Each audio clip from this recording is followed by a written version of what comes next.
Hello and welcome. You're watching this special broadcast that we are bringing to you in collaboration with Voice of America. My name is Mohammed Saleh. Now, delegations from across Asia will converge on Detroit in Michigan later this week to review the negotiations on the Indo-Pacific Economic Framework. Now, this framework is the economic element in Washington's Indo-Pacific strategy. And the Biden administration is trying to prove its commitment to the region after having cancelled the historic visit. As Voice of America's Jessica Stone gets you the details. U.S. Commerce Secretary Gina Raimondo says her department needs more resources to deepen economic engagement with the Indo-Pacific. We need to be there. Which is why Raimondo and U.S. Trade Representative Katherine Tai will host 13 trade ministers from across Asia and the Pacific Islands in Detroit on May 27th. They'll review progress on the IPEF negotiations. The goal is to create common standards around labor, environment, anti-corruption, and the digital economy. If we are successful, I believe we will be, in getting 14 countries to sign on to a supply chain cooperative agreement, a critical minerals cooperative agreement, infrastructure agreement, it will bring more U.S. industry, trade, investment to the region.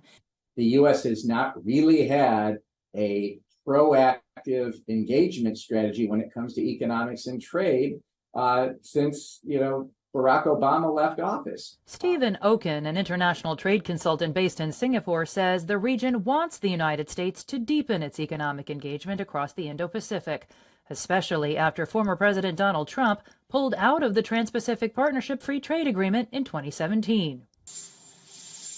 Now it's President Joe Biden making a big change. He cut short his trip to the region so he could negotiate with congressional Republicans over raising the nation's borrowing limit.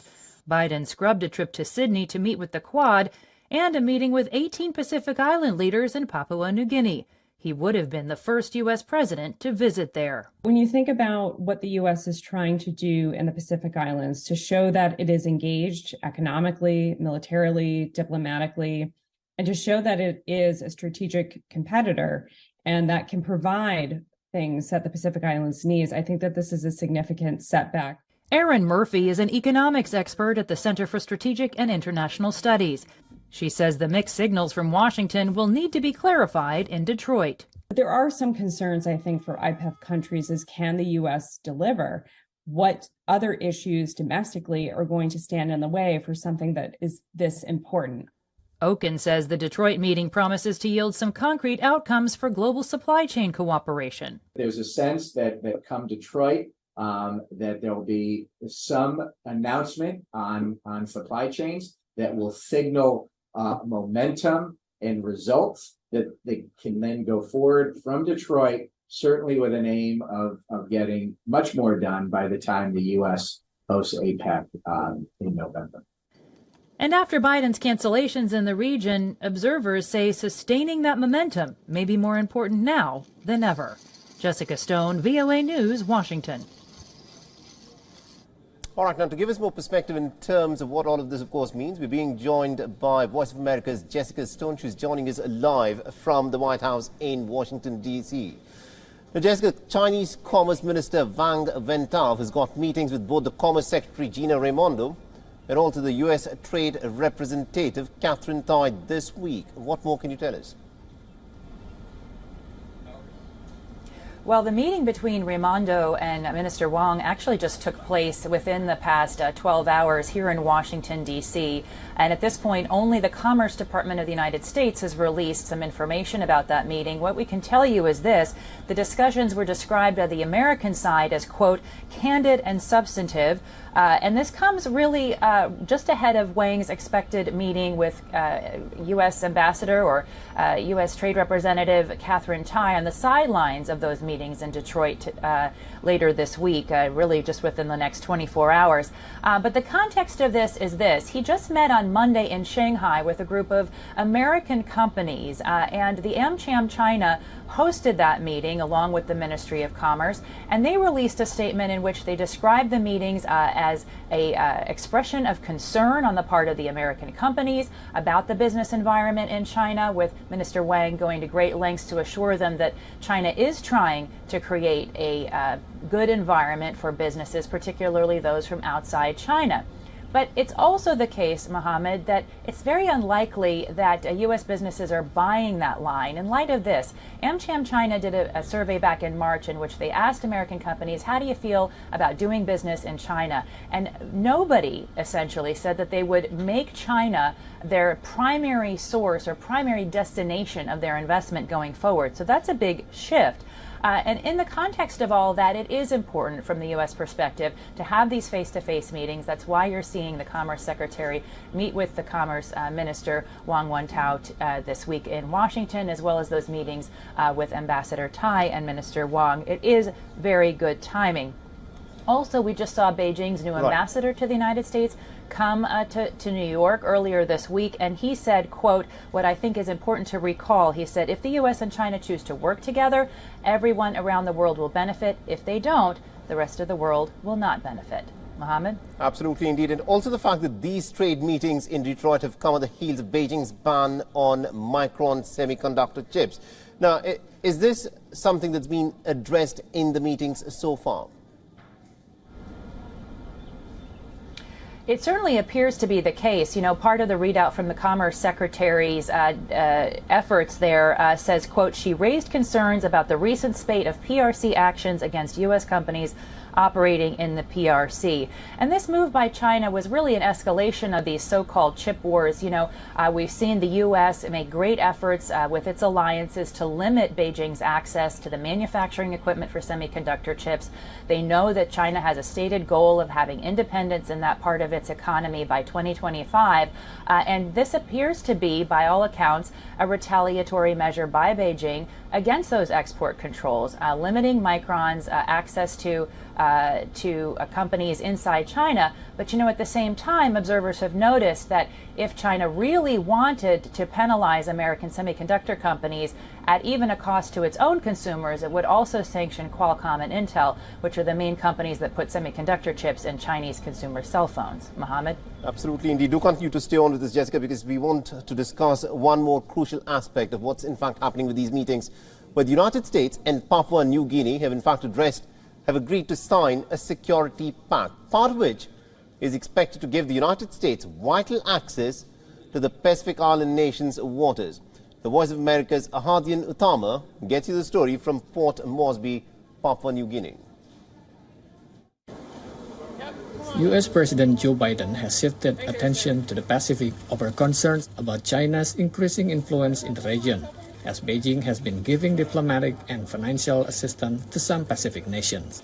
Papua New Guinea Prime Minister James Marape says agreements with Washington that focus on defense cooperation and maritime matters will be formally signed after parliamentary approval.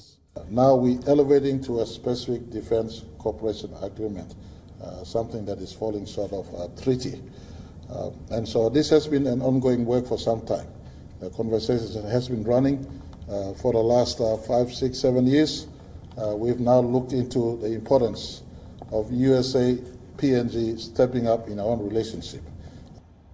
The defense and maritime agreements will allow the U.S. access the waters near the sea routes to Australia and Japan.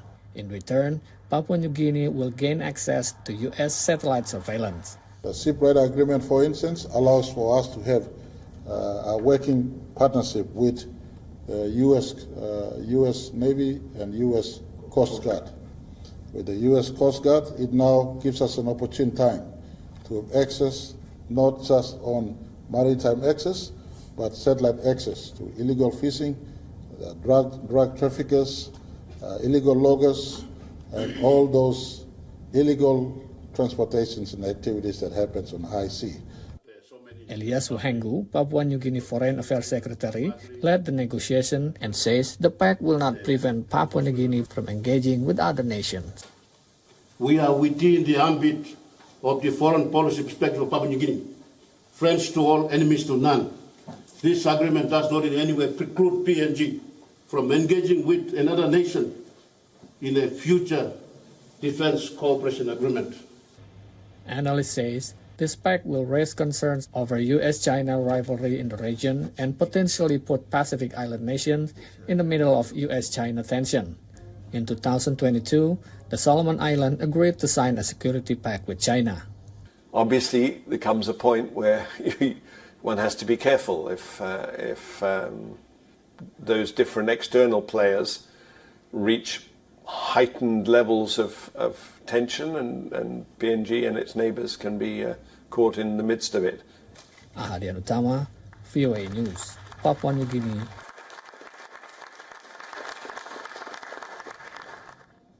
All right, now Voice of America's Jessica Stone is still live with us. Jessica, this week the United States has signed agreements with 2 Pacific Island nations in an effort to try and take forward the Pact of Free Association renewal. Now, where are we in the negotiations? And tell us a bit more about this pact and why it is a critical piece of Washington's Indo-Pacific strategy. Yeah, I got to be honest, Mohammed, very few people have heard about this compact. It's 20 years old. It comes up for renewal this year. And the reason it's so critical to the Indo-Pacific strategy for the United States is that it gives strategic denial to the U.S. around the territorial waters of 3 of the Pacific Island states, the Federated States of Micronesia, the Royal Marshall Islands, and Palau. And this week we saw the U.S. sign agreements moving the process forward with Palau and the Federated States of Micronesia. We are, by all accounts, getting very close to the end here of the negotiating phase, and then there has to be implementation legislation which goes to Congress for an up or down vote. That has to happen in the coming months, really just within the next few months, because the end date of the expiration of this compact is October 1st. But this is a key part of the strategy because it gives strategic denial, and of course the main target for that strategic denial, as you can well imagine, is China. China has been certainly much more present in the region in the last 20 or 30 years than the United States, as the United States was distracted by wars in Afghanistan and Iraq and elsewhere. And China has had its president regularly going to the area. Diplomats have been regularly going to the area. These 3 states are critical to the United States strategy for the Indo-Pacific strategy. Mohammed? Absolutely indeed. And also the crucial question is, what is the appetite within the Congress to pass this compact? Yeah, it is a crucial question, especially at a time that we're not able to come to agreement in this country on raising the nation's borrowing limit, and there's a lot of disagreement within Congress, let alone between Congress and the White House. But it's a good question. It is hard to measure really precisely the appetite for passing this, but I can tell you this. The State Department has asked for $7 billion over the next 20 years to implement this. And while you might be skeptical that Republicans in particular may not want to spend this money, there is bipartisan agreement in this Congress about any efforts in supporting them to counter China. And this will most assuredly be sold as a key effort to do that. You know, the strategic denial will give the United States the ability to really add extra protection to its U.S. military bases in Guam, Hawaii, and the Kwajalein Atoll. That's another selling point that we'll hear in Congress. And I've watched a number of these congressional hearings, you know, just in the last few weeks to months, where people involved in the negotiations were under questioning by members of Congress. And the questions were really more curious, not condemnatory. And there does not appear, from what I can see at this point, to be an appetite not to pass this. It's just really a matter of timing right now. And we'll stay on top of it for you. Absolutely indeed. Thank you very much indeed, Jessica Stone, for joining us from the White House in Washington, D.C. and getting us all those updates then.